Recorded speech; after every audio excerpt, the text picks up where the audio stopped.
सोचिए, एक भयानक आतिशबाजी के विस्फोट के बाद जब धूल छटती है तो उस जगह मौजूद किसी शख्स के पहले शब्द क्या हो सकते हैं।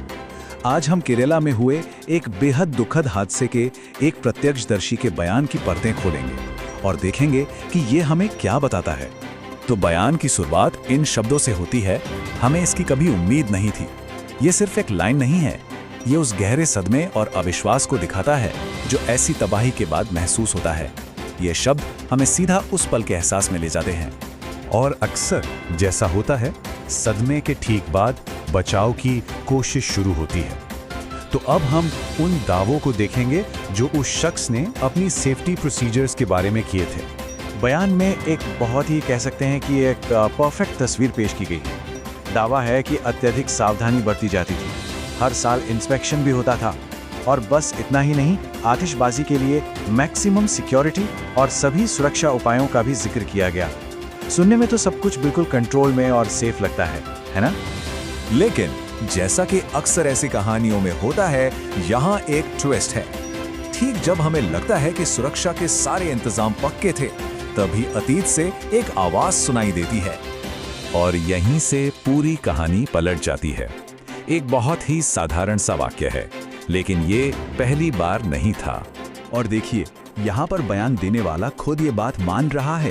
वो याद करते हैं कि कैसे कुछ साल पहले पास के ही एक इलाके में कुछ ऐसा ही दुर्भाग्यपूर्ण हादसा हुआ था। ये एक एडमिशन सुरक्षा के उन तमाम दावों पर एक बहुत बड़ा सवालिया निशान लगा देता है। तो अगर ऐसा दोबारा हुआ तो वजह क्या थी?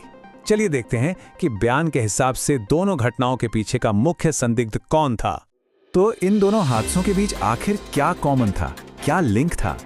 एक तरफ थी परमेक काबू की समान दुर्भाग्यपूर्ण दुर्घटना और दूसरी तरफ दोनों में एक ही कॉमन चीज बताई गई, बहुत ज्यादा गर्मी। बयान देने वाले के हिसाब से यही वो धागा था जो दोनों त्रासदियों को आपस में जोड़ता था।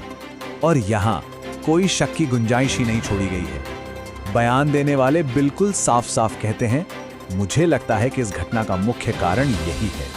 मतलब उनके लिए ये सिर्फ एक फैक्टर नहीं, बल्कि असली गुनाहगार मौसम ही था। तो अब हम इस पूरे विश्लेषण के सबसे अहम हिस्से पर आते हैं, वो विरोधाभास जहां सुरक्षा के बड़े बड़े दावे जमीनी हकीकत से टकराते हैं। तो इसको आमने सामने रखकर देखते हैं। एक तरफ दावा है कि हम सभी सुरक्षा उपाय करते हैं और दूसरी तरफ नतीजा क्या है? एक घातक विस्फोट। एक तरफ अत्यधिक सावधानी का आश्वासन है और दूसरी तरफ हकीकत ये है कि पहले भी एक समान दुर्भाग्यपूर्ण दुर्घटना हो चुकी है। सवाल ये है कि ये दोनों बातें एक साथ सच कैसे हो सकती हैं?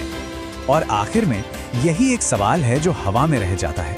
बयान देने वाले के ही शब्दों पर गौर करें तो अगर सभी सुरक्षा उपाय वाकई में किए गए तो फिर ये त्रासदियां बार बार क्यों होती हैं? ये एक ऐसा सवाल है जिसका जवाब शायद उन दावों और हकीकत के बीच की